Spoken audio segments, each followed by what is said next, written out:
Est-ce que le Grand Moncton pourrait être inondé? La question se pose et la région se prépare au pire. C'est que face au changement climatique, le Grand Moncton est dans une situation hors du commun.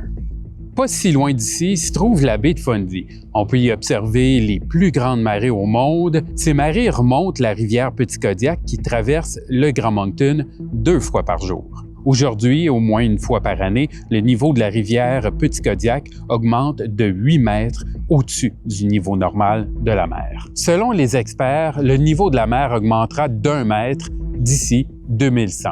Puis ça pourrait compliquer les choses. On pourrait prévoir que ce chiffre de 8 mètres devient 9 mètres, peut-être même plus. Voilà le défi parce qu'il y a des parties du centre-ville ici à Moncton qui sont à peu près à 9 mètres. Qu'est-ce que ça veut dire tout ça? Eh bien, ici, au centre-ville de Moncton, on est environ à 9 mètres au-dessus du niveau de la mer. Donc, dans 75 ans, avec une forte marée, j'aurai les pieds dans l'eau. Puis, si on ajoute à ça une forte tempête, les niveaux d'eau pourraient être encore plus élevés. En fait, ça s'est déjà produit. En 1869, toutes les conditions étaient réunies pour que la marée atteigne plus de 10 mètres. C'était la tempête Saxe-Beagle. Les dommages ont été considérables. C'est ce que représente cette ligne bleue. Avec les changements climatiques, ça ne prendrait pas une tempête extrême comme la Saxe-Beagle pour qu'on voit une inondation similaire. À Moncton, c'est vraiment la région du centre-ville qui serait touchée. On parle du boulevard Assomption, des rues qui bordent le marché de Moncton et le palais de justice, puis ça, sans compter tout le sentier riverain.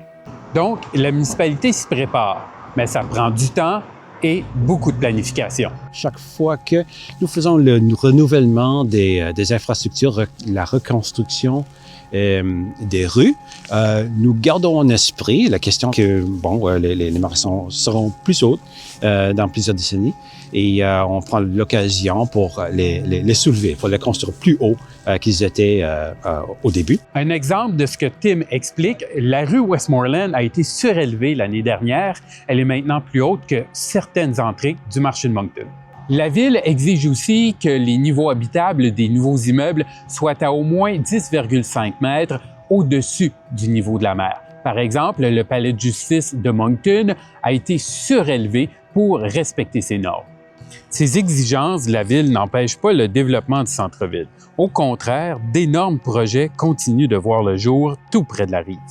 Qu'est-ce qu'on peut faire pour s'adapter en cas d'inondation lorsqu'on fait des nouvelles constructions comme ça? C'est l'élévation, c'est de monter ton édifice aussi haut que tu peux pour éviter que l'eau se rende dans des zones habitables. Garder tes zones habitables où les gens vivent au premier, deuxième, troisième étage ou qui ne sont pas affectés par l'inondation directement. Les salles mécaniques électriques, on veut élever ça au premier étage, deuxième étage pour que ça fonctionne toujours et que ce n'est pas défait avec l'inondation. On fait les stationnements souterrains. Un véhicule qui perd sa valeur, c'est pas des pertes de vie en d'autres mots. Une inondation est normalement temporaire et si la marée monte, elle descend aussi. À marée basse, il sera possible d'évacuer l'eau plus rapidement.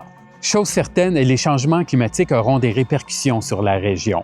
En plus des mesures en place, la Ville de Moncton mène actuellement une étude afin de savoir comment mieux protéger son centre-ville. Je dirais que le meilleur temps de commencer à faire des plans de même, ce serait les années 90 et les années 80.